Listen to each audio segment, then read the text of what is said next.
hello, hello. All my sweet little learners, we are learning about the P letter and the P sound. We are going to do some Play-Doh. I thought that would be perfect. Oh my, I'm on a roll again. We're going to roll out some P's with our Play-Doh. So when we listened to the video this morning, we know that the P makes a P sound, and there's an uppercase P and a lowercase P. Hey, did you know that every letter in the alphabet has an uppercase and a lowercase? Some look a lot like each other and some look a little different. So you're going to get a mat or a placemat or whatever you need to do to work with Play-Doh. Sometimes if you just do it straight on your desk, it gets sticky. So it's good to prepare. Prepare.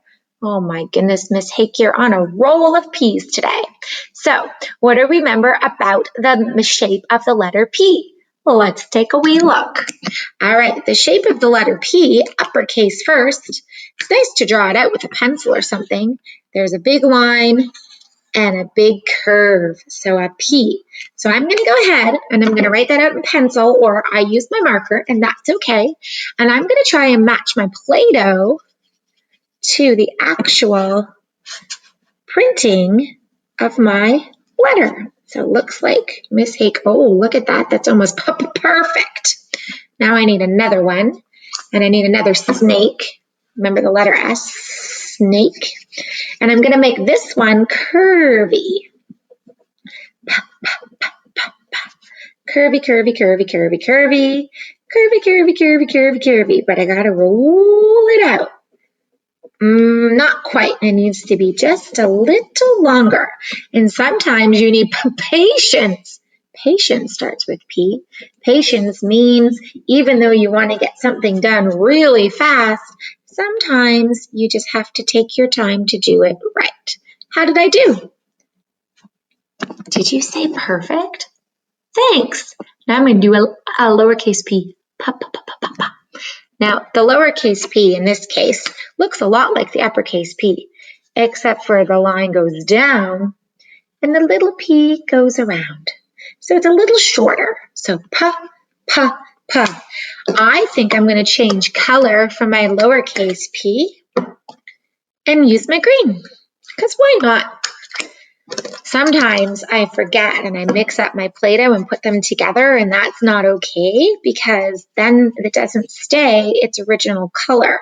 Has anybody ever done that? Sometimes it just makes a horrible brown color, so I have to be very patient. Oh, that's too long. Put my P there. Beautiful. And now I'm going to roll out for my little loop. My loop is littler than my uppercase, and that's okay because this is my lowercase p. Patience. Here we go. You're going to loop it around.